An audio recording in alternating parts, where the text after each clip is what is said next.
Hello guys, so to another deck profile. We have Paleozoics, and yeah, let's get to it. So for the main deck, 40 cards. We run 3 swap frogs. So basically, swap frog is the overraptor of the deck. When this is normal summoned, you can dump the frog from your deck. Mostly you're going to be dumping off of his effect, run and toad, so you can banish in a special summon. So for the next frog, Dupe Frog.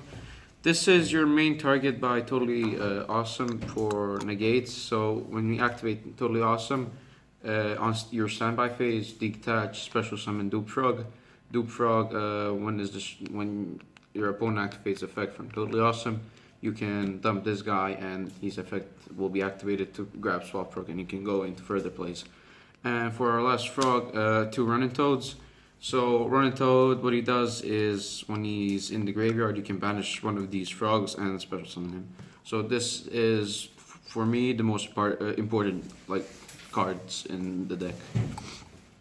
So that's it for the frogs. For the spells, we run 2 Magic Planters. So what Magic Planter does is pop continuous trap, draw 2 cards. So off of this, you'll be popping your Fiendish Chain or Nightmare Wheel.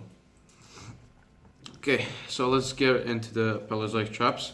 So first of all, we're gonna run 3 Canadias. What Canadia does, target one of your opponent's monsters, set it down. Also, you will be using, like every Paleozoic trap's second effect, where you can chain something, special summon it, but when it's destroyed, put it in the banish zone instead. 3 of these, I can't really say this another word. What does it do? For this card, pop a set down or dispel whatever your opponent controls. Again, if something is chained, you can special summon this from the graveyard.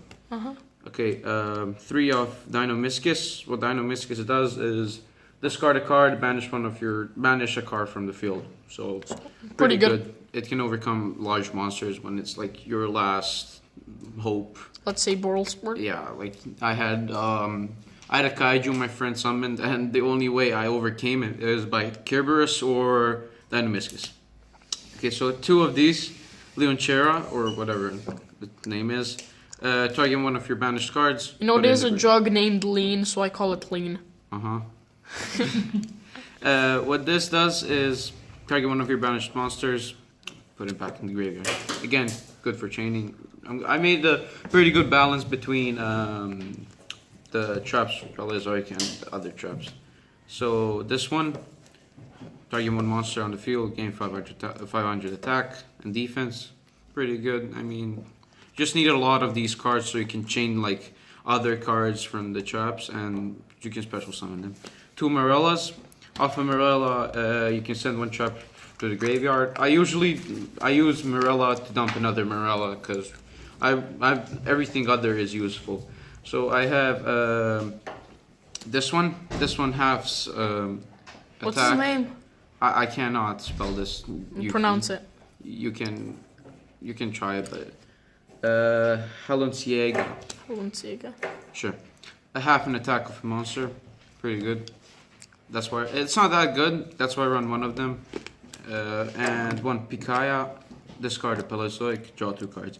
What I would do here is maybe nerf this to 1 and buff this to 2, since most of the time you draw Paleozoics, so you can just discard and keep drawing. That's all for the Paleozoics. Okay, for the traps, this is a poor man's version of the deck, so we don't have Rivalry or Gozen, but Rivalry and Gozen is going to be reprinted in the next set. And Hidden Summoners as super rares. Yeah, that set is literally meant for me.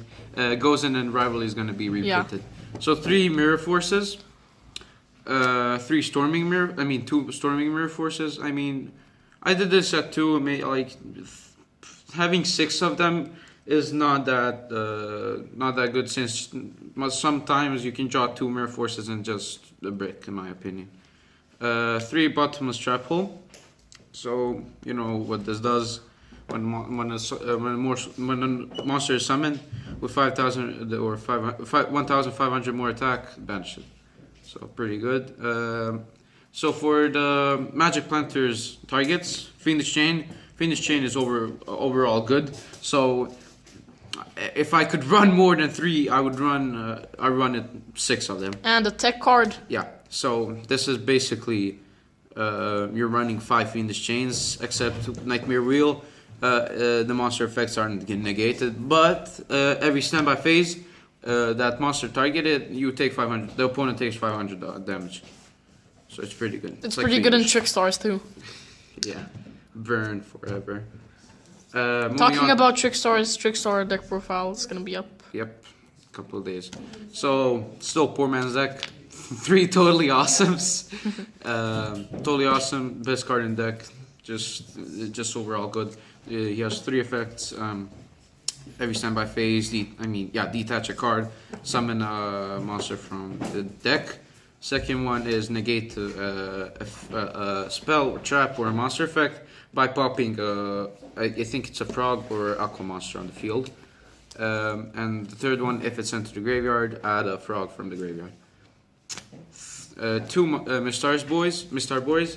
What this does is 2 aqua monsters go into it. All aqua monsters gain 500 attack, and all fire monsters lose 400. I just want to show you that 2 Mistar Boys and 1 Totally Awesome makes a full 8,000 life points. So if you were to have this board on the second turn, it would be an OTK if your opponent didn't have any monsters on the field. So they gain all of them gain 1,000. Since there's 2 Mistars, it stacks, and it's 8,000 life points in total. Excuse me. 1 Boral Sword.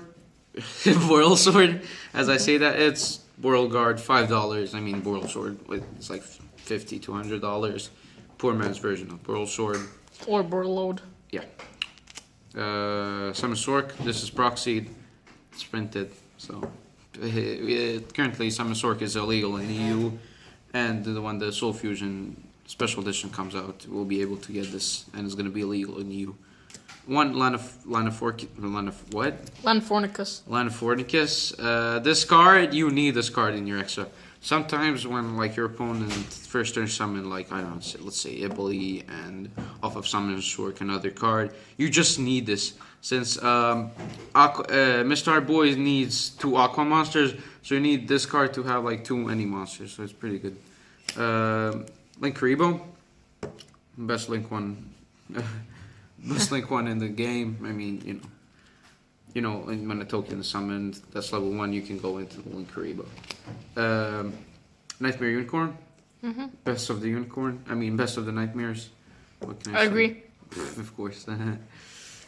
2 Phoenixes. So, Phoenixes you run for Spell and Trap heavy decks, and you run 2 Cerberuses for Special Summon heavy decks. So, you can pop off of Cerberus and Phoenixes. The back row off of Phoenix and Special Summon monsters from the main monster zone. And for our last Nightmare and extra deck card is Unicorn. You basically go into this if your opponent summoned Ibli on your side of the field. Yeah, that's it. Thank you for watching. See you on the next one.